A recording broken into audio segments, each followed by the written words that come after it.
నాభ్యాలవాల రోమాలి లతాఫల కుచద్వయి. అంటే ఈ సంసారం అనేది ఒక పెద్ద సుడిగుండం. జీవులు ఈ సుడిగుండంలో పడిపోతూ ఉంటాం. జీవితం అనేటువంటి నౌక సంసార సాగరంలో ప్రయాణం చేసేటప్పుడు సాధారణంగా నీటిలో పడవ ఉండాలి, కానీ పడవలో నీరుండడం ప్రమాదం కదా.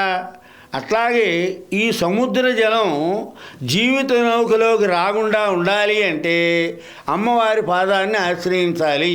ఈ సంసారం అనే పెద్ద సుడిగుండంలో పడిపోకుండా ఉండాలి అంటే, ఈ సంసార సముద్రాన్ని దాటాలి అంటే అమ్మవారి పాదాన్ని దేవి యొక్క బొడ్డుని ఆలవాలంగా కలిగి రోమాలి అనే తీగకు ఫలాలు ఈ స్తనద్వయాలు అని దేవి యొక్క రూపాన్ని వర్ణించబడ్డది.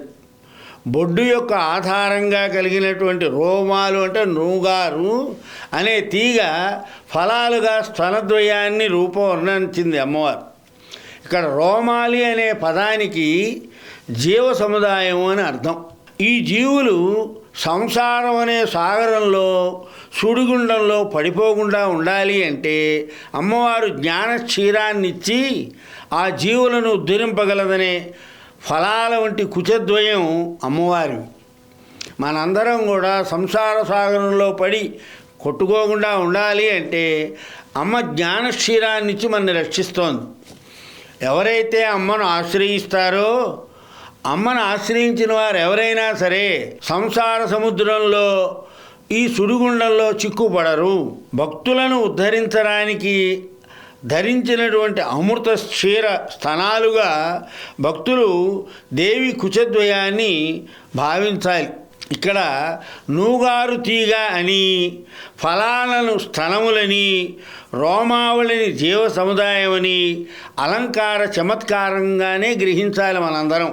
దేవి నాభి గంభీరంగా ఉండడం చేత సుడిగుండం వంటి ఆ నాభికి అజ్ఞానులైన జీవులు ఆకర్షించబడతారు.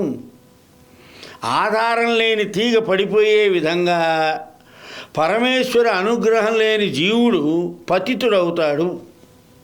అజ్ఞాన జీవులను ఉద్ధరించడానికి జ్ఞానక్షీరం గల చనువు గలదే అమ్మ అని మనం భావించి అమ్మను ఆశ్రయించాలి.